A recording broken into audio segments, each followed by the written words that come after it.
श्री गुरु ब्रह्म महिमालेख शरण। श्री गुरु ब्रह्म महिमालेख शरण। श्री गुरु ब्रह्म महिमालेख शरण। गुरु कृपा यूट्यूब चैनल तरफ आपण मानकु स्वागत जनाई आरंभ करने को जाउछि। 2025 मसीहा एप्रिल मासरे 12 गोटी राशि मासिक राशिफल। यही राशिफल आरंभ करने पूर्वर आपण मानकु मोर विशेष अनुरोध, जो माने प्रथम करी आमर यही चैनल को आसिछंती सेमाने गोटिए सब्सक्राइब करी पाखरे आसुथिबा बेल आइकन को दबाई दियंतु, जहा द्वारा कि आमर जेउ समय रे वीडियो अपलोड हेबो सर्वप्रथमे आपण मानक पाखरे पहुंची पारिबो। जेउ मानकर ग्रह दोषरु विवाह विलंब हेउछि किंबा चाकरी पाई बारंबार इंटरव्यू रे फेल हेउछंती, अल्प नंबर रे आपण कटि जाउछंती, सेही व्यक्ति मानकु मोर अनुरोध, सेमाने निजर जन्म तारीख, जन्म समय, जन्म स्थान यही चैनल रे दिया जाउथिबा मेल आईडी रे प्रेरण करंतु। आंबे ताहार सुविचार करी फलाफल जणाई देबु, प्रतिकार मध्य आपनकु जणाई देबु। आसंतु एबे जानिबा 2025 मसीहा एप्रिल मासरे सिंह राशि मासिक राशिफल। एही सिंह राशि सकाशे एप्रिल मासटी अशुभरे कटिबो। रवि महाग्रह मासर आरंभरु अष्टम रे थिबे। अष्टम रवि अति अशुभ फल देबे। आपण जेउठारे जेउ कथा कहिबे ताहा भूल बुझामणा हेबो बा आपनक कथा को समस्ते भूल बुझिबे। जेते निजर लोक होइथांतु पछे आपण एपरी कथावार्ता करिवे जे से कथारे से माने शत्रु पालटि जिवे। दुख परे दुख आपनकु घोटी आसीबो। आपनकर मथा विचलित हेबो।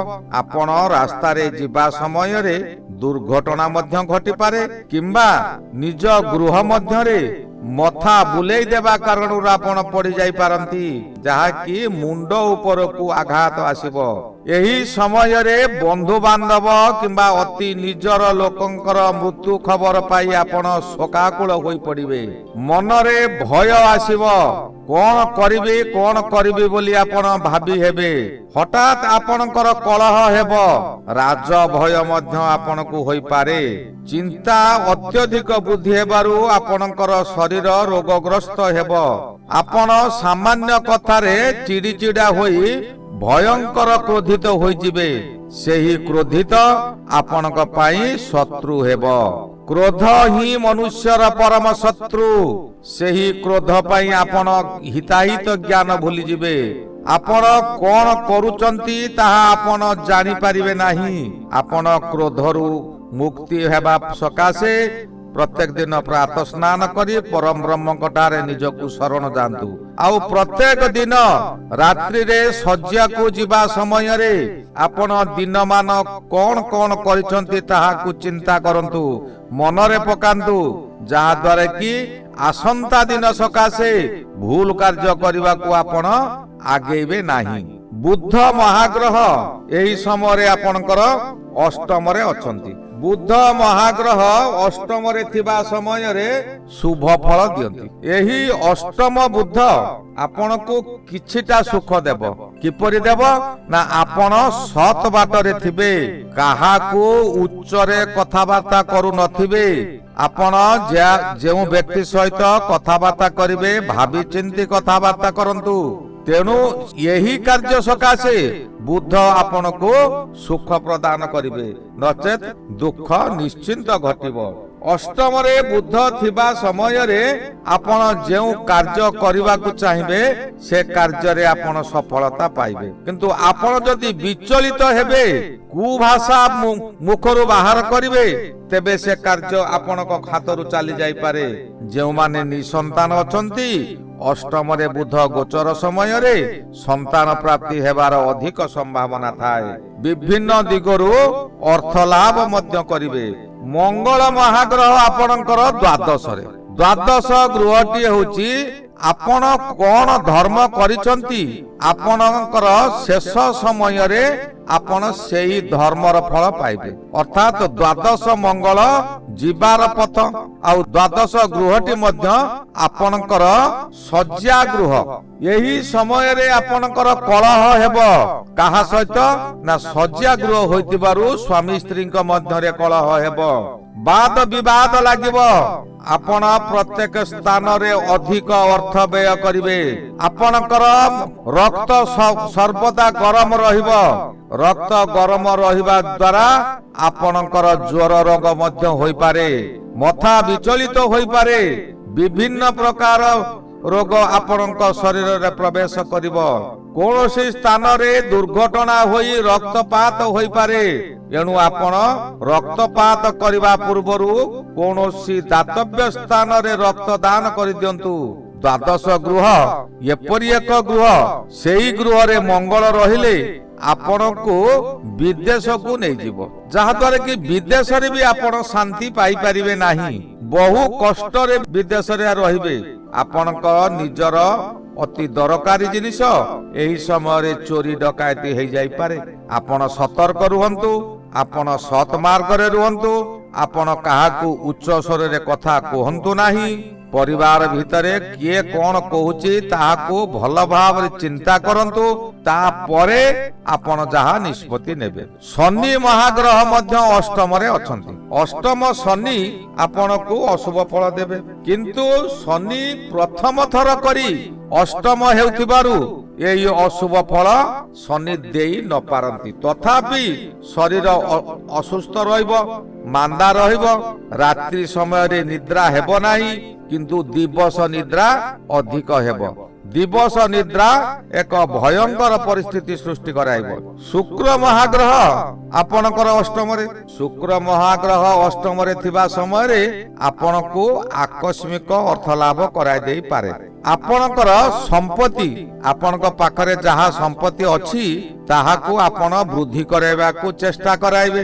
ଆପଣ ଯଦି ଆପଣଙ୍କ ପରିବାରରେ କାହାରି ସହିତ ଝଗଡ଼ା କରୁନଥିବେ, ମନ ମଧ୍ୟରେ ପ୍ରତ୍ୟେକ କଥା ବିଚାର କରି ଯାହାକୁ ଯାହା କହୁଥିବେ, ତେବେ ଏହି ସମୟରେ ପରିବାର ବ୍ୟକ୍ତିମାନେ ଆପଣଙ୍କୁ ସାହାଯ୍ୟ କରିବେ, ନଚେତ ସେମାନେ ମଧ୍ୟ ଶତ୍ରୁ ହୋଇଯିବେ। ପରିବାର ବ୍ୟକ୍ତିଙ୍କର ସାହାଯ୍ୟ, ଭାଇର ସାହାଯ୍ୟ ଆପଣଙ୍କ ଶରୀରରେ ବଳ ଆଣିଦେବ, ଯାହା ଦ୍ୱାରା କି ଆପଣ ଅଧିକ ଆୟ କରିବେ ଓ ଆପଣ ଖୁସିରେ ରହିପାରିବେ। ବୃହସ୍ପତି ମହାଗ୍ରହ ଦଶମରେ। ଦଶମ ବୃହସ୍ପତି ପ୍ରତ୍ୟେକ କାର୍ଯ୍ୟରେ ବାଧା ଆଣିଦେବ, ବହୁ ବଡ ବଡ ବିପତ୍ତି ଆଣି ଏହି ସମୟରେ ଠିକେଇବ। କାହିଁକିନା ବୃହସ୍ପତିର ଶେଷ ସମୟ, ବୃଷ ରାଶିରୁ ମିଥୁନ ରାଶିକୁ ଗମନ କରିବେ। ଏହି ଗମନ କରିବା ପୂର୍ବରୁ ତାଙ୍କର ବାକିଆ କାମ ସବୁ ସାରି ଦେଇ ଯିବେ। ଆପଣଙ୍କୁ ପ୍ରତ୍ୟେକ ସ୍ଥାନରେ ଆପଣଙ୍କର ଗର୍ବ ଯୋଗୁ, ଅହଙ୍କାର ଯୋଗୁ ଆପଣଙ୍କୁ ଅପମାନ ଅପଦସ୍ତ କରାଇବ, ଆପଣଙ୍କର ମର୍ଯ୍ୟାଦା ହାନି କରାଇଦେବ। ଯେଉଁ ବନ୍ଧୁମାନେ ଆପଣଙ୍କୁ ସର୍ବଦା ସାହାଯ୍ୟ କରୁଥିଲେ, ସେହି ବନ୍ଧୁମାନେ ଆପଣଙ୍କ ସହିତ ବିରୋଧ କରିବେ। କର୍ମ, ଯେକୌଣସି ସ୍ଥାନରେ ଆପଣ କର୍ମ କରୁଛନ୍ତି, ଆପଣଙ୍କର କର୍ମଚ୍ୟୁତି ହେବା କିଛି ବଡ କଥା ନୁହେଁ। କର୍ମଚ୍ୟୁତି ହୋଇଯାଇପାରେ କିମ୍ବା କର୍ମରୁ ତଳ ପାହ୍ୟାକୁ ଖସି ଯାଇପାରନ୍ତି। ଆପଣଙ୍କର ପଦ ପଦବୀ ପ୍ରତି ବିପଦ ଅଛି। ରାଜନୀତି କରୁଥିବା ବ୍ୟକ୍ତିମାନେ ଉଚ୍ଚ ପଦରୁ ନିମ୍ନ ପଦକୁ ଖସି ଯାଇପାରନ୍ତି, ଯାହାକି ଏହା ଆପଣଙ୍କର କର୍ମ ଯୋଗୁ ହିଁ ଆପଣ ଇଏ ଭୋଗିବେ।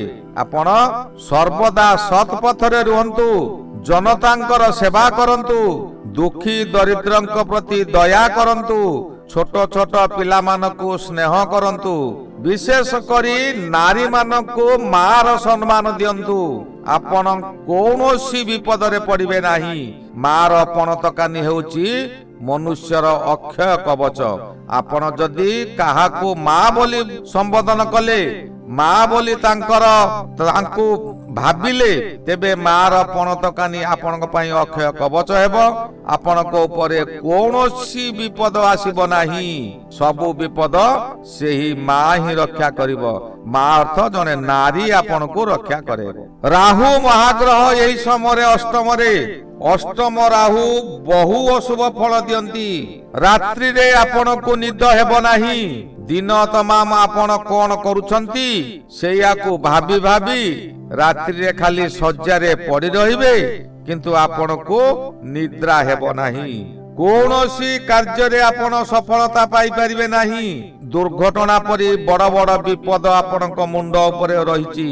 ଆପଣ ରାସ୍ତାରେ ଯିବା ସମୟରେ ସାବଧାନ ସହକାରେ ଯାତାୟାତ କରନ୍ତୁ, ନଚେତ ଆପଣଙ୍କର ଦୁର୍ଘଟଣା ହୋଇଯାଇପାରେ। ମଥା ଗରମ ରହିବା ଦ୍ୱାରା ଆପଣଙ୍କର ସ୍ୱାସ୍ଥ୍ୟ ହାନି ଘଟିବ। ଆପଣ ଏହି ସମୟରେ ବିଛଣାରେ ପଡି ରହିପାରନ୍ତି। ଏହି ସମୟରେ ଆପଣ ଯଦି ପୂର୍ବରୁ କୌଣସି ଇନ୍ସୁରାନ୍ସ କରିଥିଲେ, ସେ ଇନ୍ସୁରାନ୍ସ ଅର୍ଥ କିଛି ପ୍ରାପ୍ତି ହୋଇପାରେ। ଯେଉଁ ଇନ୍ସୁରାନ୍ସ ପାଇଁ ଆପଣ ବହୁ ଦିନରୁ ଲାଗିଥିଲେ, ଇନ୍ସୁରାନ୍ସ ଆପଣଙ୍କର ପ୍ରାପ୍ତି ହେଉନଥିଲା, ସେହି ଇନ୍ସୁରାନ୍ସ ଅର୍ଥ ଏବେ ଆପଣ ପାଇବେ। ତଥାପି ଆପଣ ସାବଧାନ ହୋଇ ରୁହନ୍ତୁ। କେତୁ ମହାଗ୍ରହ ଆପଣଙ୍କ ରାଶି ସକାଶେ ଦ୍ୱିତୀୟରେ ଅଛନ୍ତି। ଦ୍ୱିତୀୟ କେତୁ ଅଯଥାରେ ଆପଣଙ୍କୁ ବିଭିନ୍ନ ଦିଗକୁ ଭ୍ରମଣ କରାଇବାକୁ ନେବ। ବିବାଦ ଯେଉଁଠାରେ ନଥିବ ସେଇଠାରେ ସେ ବିବାଦ ସୃଷ୍ଟି କରାଇଦେବ। ଆପଣଙ୍କର ସ୍ୱାସ୍ଥ୍ୟ ହାନି ହେବ। ଆପଣ ବହୁ ଅଶାନ୍ତି ମଧ୍ୟରେ ଦିନ କାଟିବେ। ଆପଣଙ୍କ ପାଖରେ ଥିବା ଗଚ୍ଛିତ ଧନ ଏହି ସମୟରେ ଅଯଥାରେ ଖର୍ଚ୍ଚ ହୋଇଯିବ।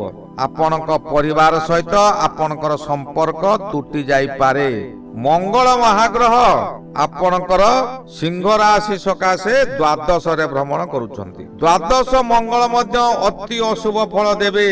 ଏହି ଦ୍ୱାଦଶ ମଙ୍ଗଳ କଳହ ବିବାଦ ସୃଷ୍ଟି କରାଇବ, ଅଧିକ ବ୍ୟୟ କରାଇବ। ମଥା ଗରମ ଓ ଶରୀର ଗରମ ହେତୁ ଗରମ ଜନିତ ରୋଗ ସୃଷ୍ଟି କରିପାରେ।